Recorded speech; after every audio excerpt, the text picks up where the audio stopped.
Priyanka Gandhi will be pitted directly against both Prime Minister Modi, who represents Varanasi, and Chief Minister Adityanath, who has held sway over the region, recent setbacks in Gorakhpur notwithstanding.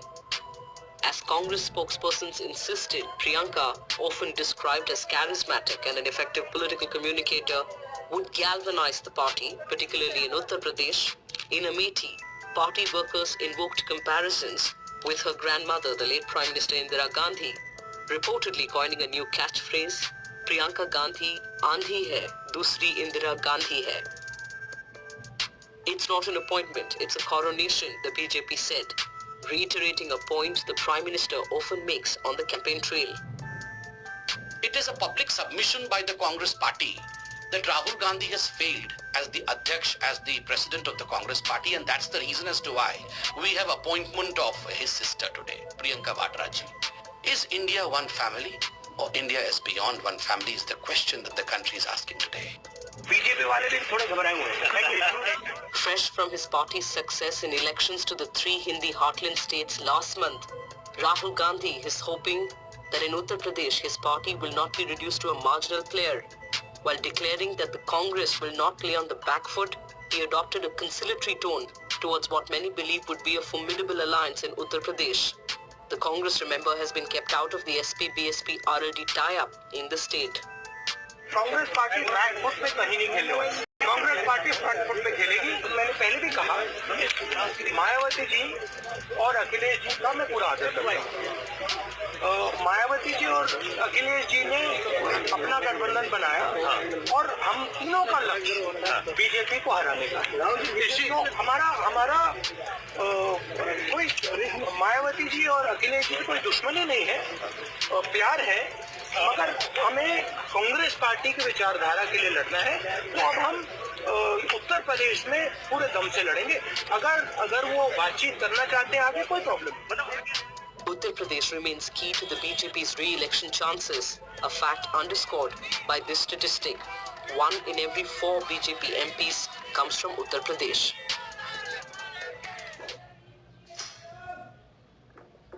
As protests against the Citizenship Amendment Bill in Assam enters the 4th week, an under-pressure Union Home Ministry has had to issue a set of clarifications. The ministry has now said Indian citizenship will not be granted to any foreigner without the consent of state governments concerned, and that every application for citizenship will be inquired into by the Deputy Commissioner or District Magistrate concerned, who will carry out due diligence and submit it to the state government. What is the Citizenship Amendment Bill? The bill passed by the Lok Sabha and awaiting Rajya Sabha nod seeks to allow undocumented migrants who are Hindus, Christians, Buddhists, Sikhs, Jains and Parsis from Afghanistan, Pakistan and Bangladesh to become eligible for citizenship. Presently, an immigrant applying for citizenship must have lived in India for 11 of the last 14 years to be in consideration. If this is passed, for the section of migrants mentioned above, the criteria is relaxed to 6 years, meaning, if passed, Hindu undocumented migrants from Bangladesh identified in the National Register of Citizens updation exercise will not be deported, but will get legal recognition as citizens.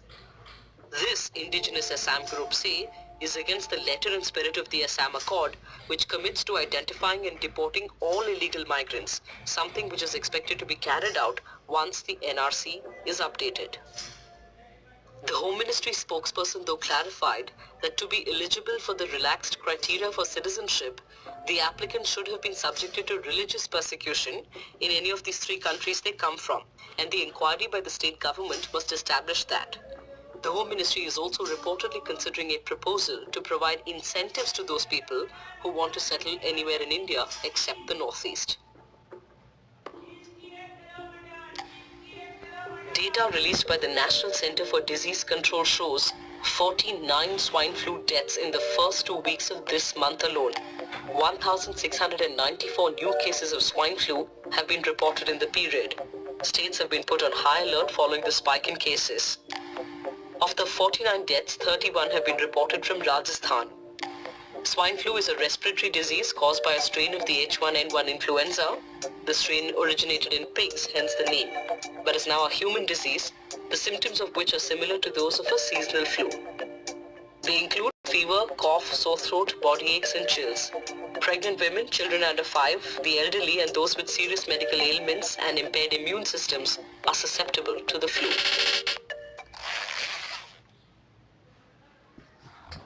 India's data must be controlled and owned by Indian people and not by corporates, especially global corporations.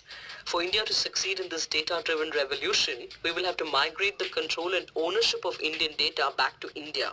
In other words, Indian wealth back to every Indian. Ladies and gentlemen, That was Mukesh Ambani, India's richest man and chairman of Reliance Industries, speaking at the vibrant Gujarat summit last week. like Gautam Bhai, Ambani was talking about data sovereignty, which is the idea that data is a national resource and so should be guarded and utilized. Since its inception, most data on the internet has flown freely across international borders.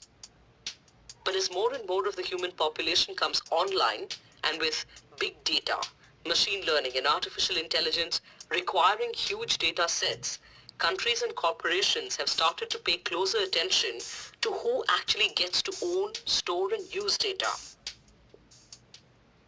In some countries, this has led to a policy called data localization. Data localization is a legal mandate for companies to collect, store and process certain kinds of data within national boundaries. For example, the Reserve Bank of India requires all payments data to be kept within the country. This means that every time you buy something online, the record of that end-to-end transaction can only be kept on a server in India and not in a data center in the US or China, even if the service you are using is based there.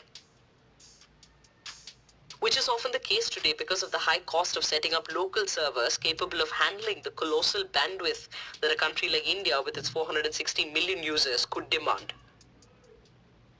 Australia, for instance, requires all health records to be kept within the country. China allows very little data to leave, forcing companies to ask permission before they can transfer data out. Across the world, data localization is becoming popular and it could soon get much bigger in India too. The Justice Sri Krishna panel's draft data protection law from 2018 proposed requiring companies to keep a copy of all personal data within the country, although non-sensitive information data would be allowed out. Other drafts of laws, including a proposed e-commerce regulation bill, a cloud computing bill, also included rules that would force companies to keep data within India's borders. Proponents of data localization argue that it will make law enforcement easier, since Indian agencies currently have a difficult time getting data from American technology companies. Keep Indian data under Indian laws rather than allowing other countries or companies like Google and Facebook to potentially spy on Indians. Help nurture an Indian artificial intelligence industry, since companies need large data sets for artificial intelligence to work. Those opposed to localization believe it could splinter the internet, making it much harder for startups and innovative technologies to operate across borders. Increase costs, because until now, companies mostly made data storage decisions based on which servers would be cheapest. Endanger privacy, since individuals would not have the choice to store data in a country that has stronger protections than India, which does not yet have a data protection law. Arguments like Ambani's about Indians getting back control of their own data have become popular because they fit into an India-first narrative. Yet, in this vision, corporations like Ambani's Jio, which see data as the new oil, would have nearly unfettered access to Indian data.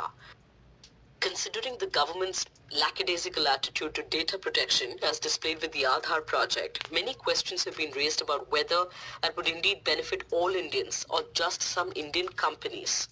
Some have even asked whether data localization would violate the fundamental right to privacy. And more practically, there is the larger matter of whether India, where electricity remains